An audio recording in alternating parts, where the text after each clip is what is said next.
오늘은 사무엘하 17장 1절부터 말씀 보도록 하겠습니다. 사무엘하 17장 1절에서 4절 말씀 먼저 읽어보겠습니다. 아히도벨이 또 압살롬에게 이르되 이제 내가 사람 12,000명을 택하게 하소서.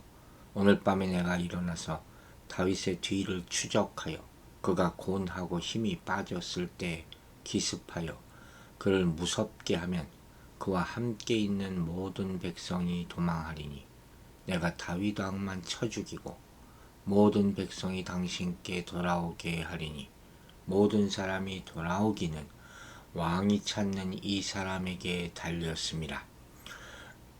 그리하면 모든 백성이 평안하리이다 하니 압살롬과 이스라엘 장로들이 다 그의 말을 옳게 여기더라. 자, 압살롬이 다윗을 아주 죽이려고 마지막 온갖 힘을 다 쓴 그런 모습이죠. 그런데 제가 보기에는 이상하게도 압살롬이 죽으려고 마지막 안간 힘을 쓰는 그런 장면으로 보입니다. 참 이상하죠. 먼저 1절 보세요. 아히도벨이 압살롬에게 이르되 이제 내가 사람 12,000명을 택하게 하소서.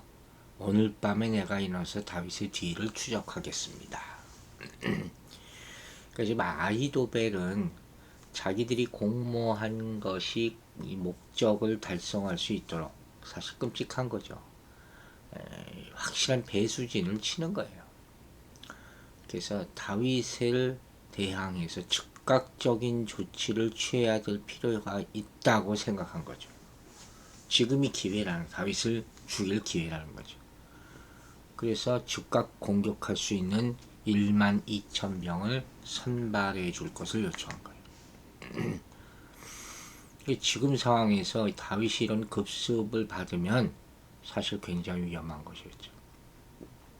여기서 말하는 오늘 밤에 내가 일어나서 다윗의 뒤를 따르겠다. 이 오늘 밤은 다윗 왕이 예루살렘에서 급히 도망갔을 때 15장의 상황이에요. 그리고 압살롬이 예루살렘에 입성한 바로 그날을 가리키는 것이죠. 사실 이건 맞는 얘기예요. 군사적으로나 여러 가지 이 계략으로 따지면 다윗에게 조금 더 쉴 기회를, 겨를 주지 않고 바로 지금 도망치는 상황이니까 겨를이 없잖아요. 그때 처치하자는 그런 계략이었죠. 아주 제대로 본 것이에요. 왜냐면 다윗은 당시 아주 피곤한 몸으로 지금 비후림 부근에서 쉬고 있었다 그랬잖아요. 그 여기는 예루살렘에서 밤사이 충분히 도착하고도 남는 요단강 근처였기 때문에 만약 압살롬이 이렇게 아히도벨의 모략대로 정예군을 급파했다면 다윗은 아마 그때 꼼짝 못하고 죽을 수밖에 없었을 것이에요. 그래서 2절에 나오잖아요. 그가 고운하고 힘이 빠졌을 때 기습하여 그를 무섭게 하면 그와 함께 있는 모든 백성이 도망하리니.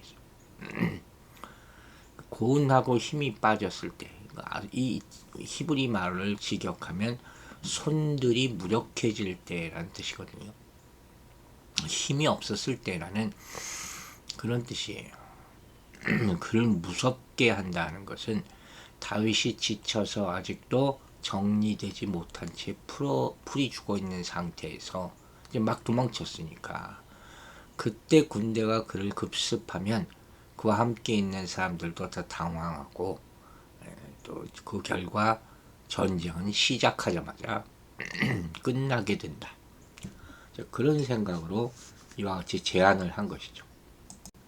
그래서 여기 말한 저와 함께 있는 모든 백성이 도망할 것이다 하는 말은 이 아주 정확한 예견이라고 볼 수 있어요. 왜냐하면 지금 다윗을 따르고 있는 무리들은 사실 소수의 시위병들 또 600인의 용사들을 제외하고는 다 무장하지 않은 사실 오합지졸이나 다름없어요. 백성들이란 말이에요. 그러니까 이때 지금 압살롬의 정예부대가 급습할 경우 아히도벨의 예견대로 이 모든 사람들이 다 혼비백산에서 흩어질 것이 분명했기 때문이죠. 그러니까 아히도벨은 이 꾀가 악한 꾀긴 하지만 하여튼 꾀는 엄청나게 좋은 사람이에요. 통찰력도 있고. 그리고 마지막에 2절 마지막에 이런 말이 있죠. 내가 다윗 왕만 쳐 죽이고 하는 말이에요. 요것도 하여튼 이 꾀를 보여주는 말이에요. 이 모략인데 지금 이 무슨 소리냐. 아히도벨은 지금 이스라엘 백성의 대다수가 압살롬을 지지하고 있고 현실적으로 실제적으로 왕위 계승권자가 지금 압살롬이잖아요. 그러니까 무의미한 살인을 감행해서 백성들의 원성을 받을 이유가 하등없다. 맞는 얘기죠. 지금 여러 가지를 살피고 있는 거예요.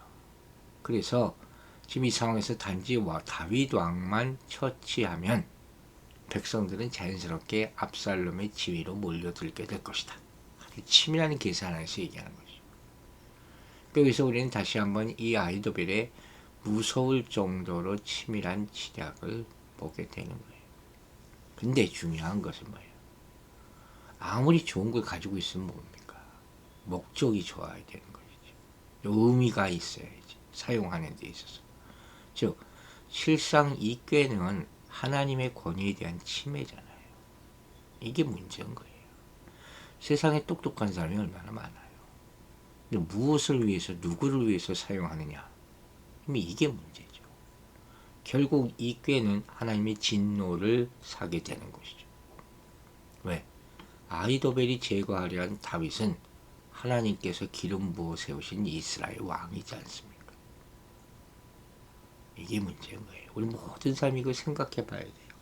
다 자기가 옳다고 생각하고 자기가 가장 지혜롭다고 생각하고 꾀가 많다고 생각하고 능력이 많다고 생각하고 아무리 해도 소용이 없어요. 하나님께 영광 돌리는 일이 돼야 된다 하는 것이죠. 지금 이 말씀을 우리 교회에 적용시켜서 한번 생각해 보세요. 지금 이런 간교한 계략을 세워서 공격하는 것, 이게 누구의 방식입니까?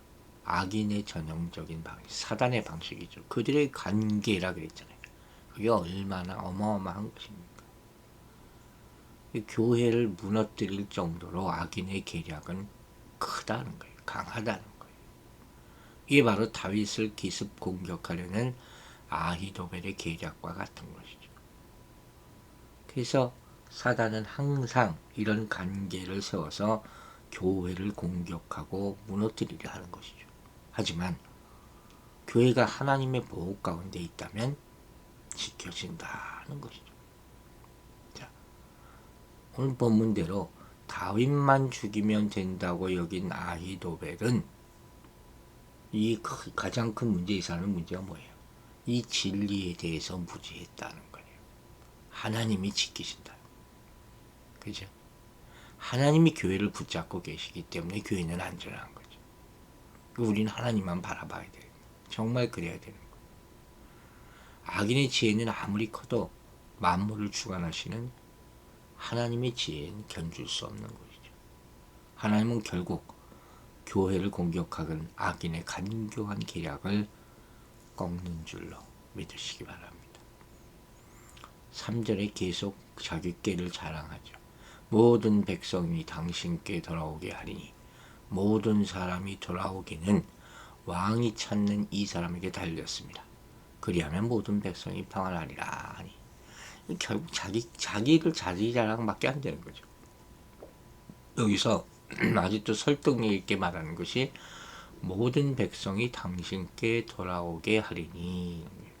근데 여기서 말하는 모든 백성은 온 이스라엘 백성을 의미하는 말이 아니라 지금 당시 다윗왕을 추종하는 세력들을 말하는 거죠. 따라서 지금 이 아히도벨의 말은 다윗이 죽은 이후에는 다윗만 죽이자고 하는 거니까 다윗이 죽은 이후에는 다윗왕을 추종하는 자들도 더 이상 사망한 왕을 따르지는 않고 압살롬의 편이 될 것이다. 아주 그럴듯한 말이죠. 그러니까 결국 여기서 돌아온다 하는 말을 용어로 썼잖아요. 이 돌아온다는 말은 그가 다윗의 추종자들을 국가의 반란자들로 여긴다는 것이고, 또 압살롬 정권을 정통성 있는 정권으로 인정하고 있다는 것을 은연중에 내포하는 것이죠. 지금 아히도벨이 이와 같은 용어를 사용함으로써 압살롬에게 은연중에 아부하고 있는 거예요. 당신이 진정한 왕입니다. 아직 다윗이 살아있음에도 불구하고. 또 이 구절을 70인역을 보면 뭐라고 표현했냐면, 이 말씀 뒤에 마치 신부가 자기 남편에게로 돌아옴 같이, 이런 말이 첨가되어 있어요. 그러니까 지금 압살롬을 신랑에다가 또 국가나 백성을 신부에다 비유한 거죠. 다 압살롬의 비유를 맞추기 위한 낯간지러운 아첨을 하고 있다고 볼 수 있는 것이죠. 그래서 왕이 찾는 이 사람에게 달렸습니다 하는 말은, 다윗의 추종자들이 압살롬에게로 돌아오느냐 돌아오지 않느냐 하는 문제는 순전히 다윗의 생사 여부에 달린 문제라는 그런 말이에요. 다윗만 죽으면 백성들은 지금 당장이라도 압살롬으로 돌아오게 될 것이다. 이렇게 왕을 설득시키고 있는 장면이에요. 그리고 이제 4절에 참 안타까운 응답이 나옵니다. 뭐라 그랬어요? 압살롬과 이스라엘 장로들이 다 그의 말을 옳게 여기네. 다윗을 하나님이 기름 부은 다윗을 잡아 죽이자는데 다 옳게 여겼대요. 좋아서 기뻐하다는 뜻이에요. 이걸 바르게 여겼다는 거예요. 근데 사단이 말하는데 그걸 바르게 여겼다는 거고 지금 똑같은 그런 뜻 아닙니까? 지금 압살롬과 이스라엘 장로들 모두가 아히도벨의 말을 기뻐하면서 이걸 마땅히 행해야 될 것으로 여겼다. 여기서 우리는 죄로 인해서 부패해진 인간의 이성적인 판단이 얼마나 그릇된 결과를 낳을 수 있는지를 절실히 보게 되는 거예요. 완전히 눈이 가려진 거죠. 지금 자기 친아버지 다윗을 죽이자는 제안을 하고 있는 거예요. 근데 그걸 듣고 그걸 스스로 옳게 여기더라, 이렇게 얘기하는 압살롬이나 지금껏 섬겨오던 자신들의 왕 다윗을 쳐 죽이자는 제안에 동조한 이스라엘 장로들이나 다 지금 제정신이 아닌 것이죠. 권력의 눈이 어두워서. 그렇죠?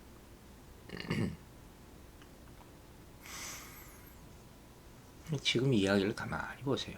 지금 다윗의 생명을 노리는 아히도벨의 계획을 압살롬이 지금 이제 명령만 해주십시오, 그러면 내가 행하겠습니다 하는 거잖아요. 마치 먹자를 죽이면 양이 흩어지고 일이 밥이 될 것이다 하는 그 경고가 생각이 나죠. 그러니까 지금 왕의 목숨만 처치하면 짧은 시간에 다윗 왕가는 다 몰락할 것이다. 아주 치명적인 계략을 얘기하고 있는 거죠. 이 압살롬의 반란이라는 것이 참 다윗에 얼마나 큰 충격을 줬을까 하는 것을 생각해 보게 돼요. 이렇게 지금 이 공격이 성공했다면 다윗의 군사들은 큰 혼란에 빠질 것이고, 다윗이 죽게 되면 모든 것이 끝나게 되고, 그럼 하나님의 다윗을 향한 뜻은 어떻게 됩니까? 누가 이 권력을 차지하게 돼요? 압살롬의 세력들이. 하나님의 땅이 이스라엘을. 이건 마치 뭐 같은 거예요? 악인들이 하나님의 땅을 억압하고 핍박하고 공격하는 지금 그런 형국이에요. 수천 년 후에 가야바가 생각이 나요. 가야바의 음모와 이 사건을 비교해 볼 수 있다는 거예요. 그들의 계획은 뭡니까? 예수를 죽이려 했던 거죠. 그래서 요한복음 11장 5절에 이런 말을 해요. 한 사람이 백성을 위하여 죽어서 온 민족이 망하지 않게 되는 것이 너희에게 유익한 줄을 생각지 아니하느냐. 너무 똑같죠. 예수 한 사람만 죽으면 다 평화로워질 것이다. 그리고 마태복음 21장 38절 이렇게 해요. 자기 상속자를 죽이고 그의 유업을 차지하자. 소름 끼칠 정도로 악인의 수법은 똑같다 하는 거예요. 그러나 이들의 생각은 다 어리석은 것이죠. 우리는 빛의 자녀들로서 이것을 구별할 줄 알아야 돼요. 우리가 할 일은 이 말씀을 이율이 알고 깨닫고 신속히 그들을 물리치는 것이죠. 특별히 영적 싸움에서 때를 잃지 않기 위해서는 단호하고 신속하고 신중하게 일을 해야 된다 하는 것이죠. 이게 영적 싸움에서 승리할 수 있는 비결이라 하는 것이죠.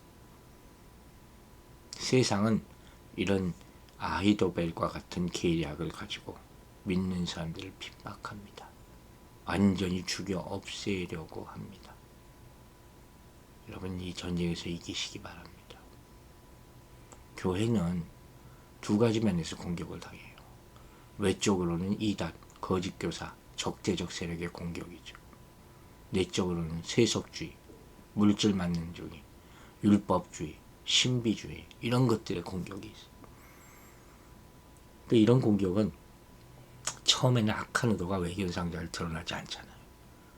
교묘하기 때문에 교회에 미치는 해악이 더 큰 거예요. 물들 때까지 아주 조용하고 은밀하게 공격한다. 하지만 믿음의 사람들은 이런 것들을 거부하고 맞서 싸워야 돼요. 하나님이 보호하심을 의지해야 돼요. 세상의 계략과 힘이 아무리 클지라도, 교회가 아무리 약해 보일지라도 만왕의 왕이신 하나님의 보호를 받는 교회는 그 어느 곳에도 흔들리지 않게 될 것입니다. 믿음으로 싸워서 모든 영적 전쟁에 승리하고 개인과 교회를 지키게 되기를 주의 이름으로 축원합니다. 기도하겠습니다. 아버지 하나님 감사합니다. 두렵고 떨리는 마음으로 오늘 말씀을 봅니다. 사단의 계략은 참으로 수만 가지고 또 교묘하여서 어리석은 자들은 깨닫지 못합니다. 아히도벨의 획책같이 예수를 사람들은 죽이려 했습니다. 우리 또한 이런 공격을 받고 있음을 압니다. 저 사람 하나만 없애버리면 교회는 무너진다. 사단은 하나님의 사람을 무찌르려 합니다. 무너뜨리려 합니다. 이걸 깨닫게 하여 주시고 함께 기도하게 도와주시옵소서. 그래야 이 교회를 지키고 하나님의 영광을 나타낼 수 있도록 힘과 능력을 더하여 주시옵소서. 오늘도 연약한 자들을 돌봐 주시고 그들의 마음에 소망을 주시고 하나님의 기적의 역사가 다시 나타날 수 있도록 살아계신 하나님을 증거하는 하루가 되도록 도와주시옵소서. 우리가 이 영적 전쟁에 이기기 위해서 필요한 모든 것을 공급해 주시기를 간절히 구하고 또 믿음으로 승리할 것을 선포하며 감사드리며 예수 그리스도 이름으로 기도했습니다. 아멘.